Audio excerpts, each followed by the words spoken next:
Siku ya leo tarehe 1 mwezi wa kwanza mwaka 2026 ilikuwa ni majira ya saa 12 na dakika 45.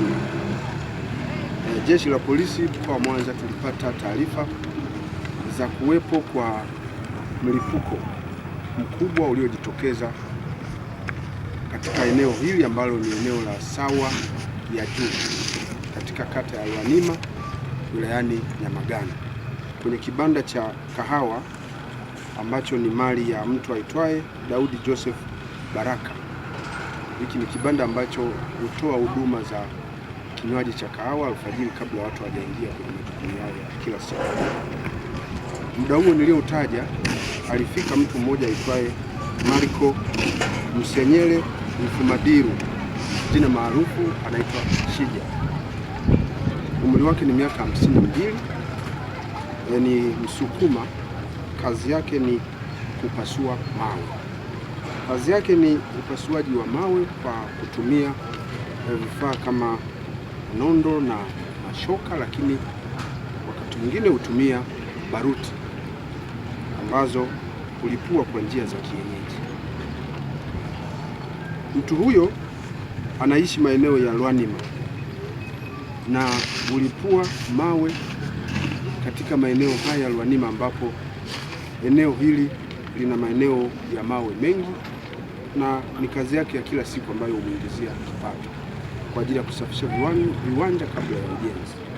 Alipofika katika kibanda hicho, alikuwa amebeba kibegi kidogo cha mgongoni ambacho hutumia kuhifadhia vifaa vya kufanyia kazi, na akiwa pamoja na wenzake walianza kunywa kahawa huku wakiendelea na mazungumzo. Ghafla katika huo muda nilioutaja ulitokea mlipuko mkubwa uliosababisha kifo cha Marco Msenyele Mfumadiru, jina maarufu Shija, ambaye alifariki dunia hapo hapo kutokana na mlipuko mkubwa. Na baada ya kuwa amefariki, ilikuja kuonekana kwamba miguu, mikono, tumbo, kiuno vilikuwa vimeharibika vibaya, na kama nilivyosema alipoteza maisha hapo hapo. Katika tukio hilo walipatikana majeruhi ambao ni jumla ya majeruhi 7. Majeruhi hao kwa majina wametambuliwa kuwa ni Daudi Joseph Baraka, ana miaka 54. Huyu ni muuza kahawa na mmiliki wa kibanda hicho cha kahawa, ambaye kwa sasa anatibiwa katika hospitali ya Butimba, anaendelea kupata matibabu kule, hali yake sio mbaya. Wa pili ni Emmanuel Ruhangwa Joseph.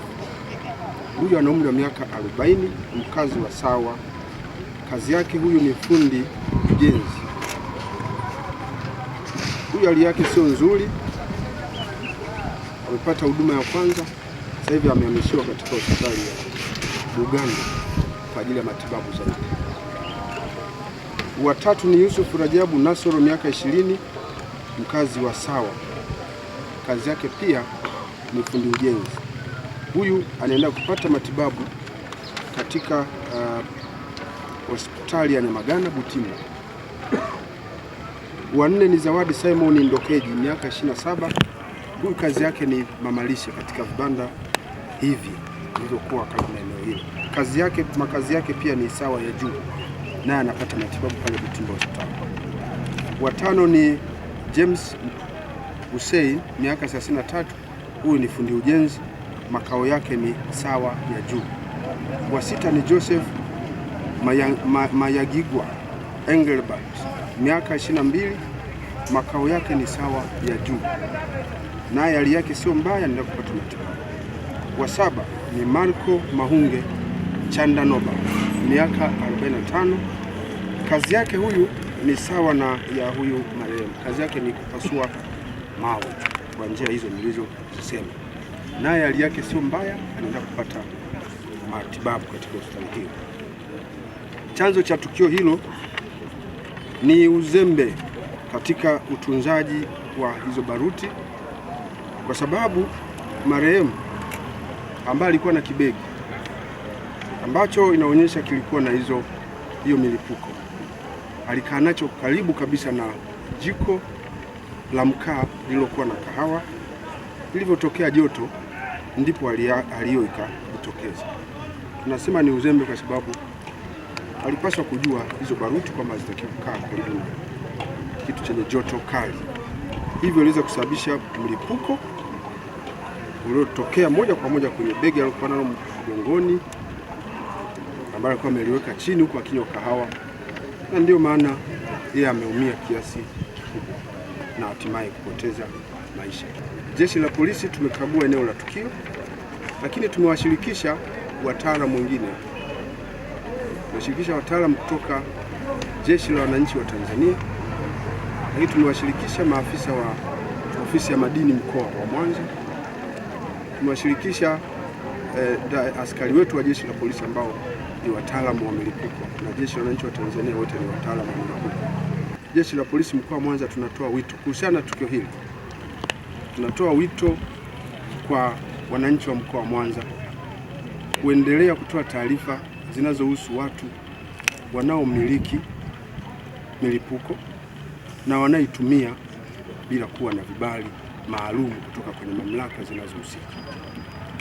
Lakini tunawaomba viongozi wa serikali za mitaa pia kufanya ufuatiliaji wa kina kuhusu mafundi hao ambao hawana utaalamu wa kutosha wa kumiliki milipuko, na wameendelea kufanya kazi hizo na kujipatia kipato wakitumia milipuko ambayo hawana hata vibali vya kuimiliki na hawana hata vibali vya kuweza kufanya kazi na kusimamia milipuko kama hiyo.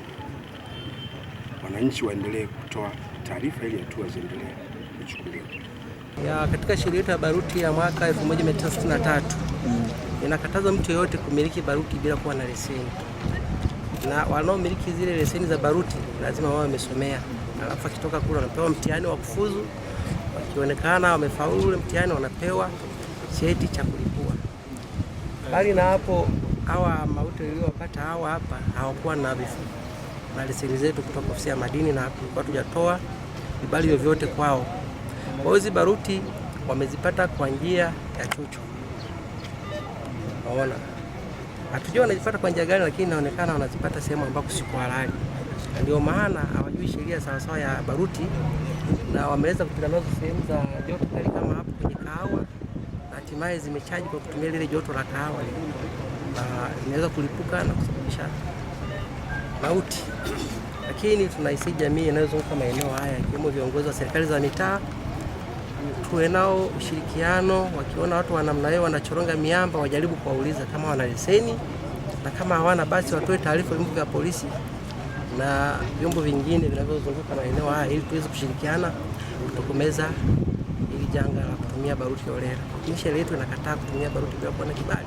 Na elimu tunaitoa, tunashirikiana viongozi hawa wa serikali za mitaa kuwapa elimu kwamba mkiona hawa watu mmoja kama wana leseni, lakini asilimia kubwa wana leseni, wanafanya kazi vizuri, asilimia chache kama hii ndio wanakuwepo wadanganyifu ambao wanakuwa wanafanya hizi kazi za kujificha ficha.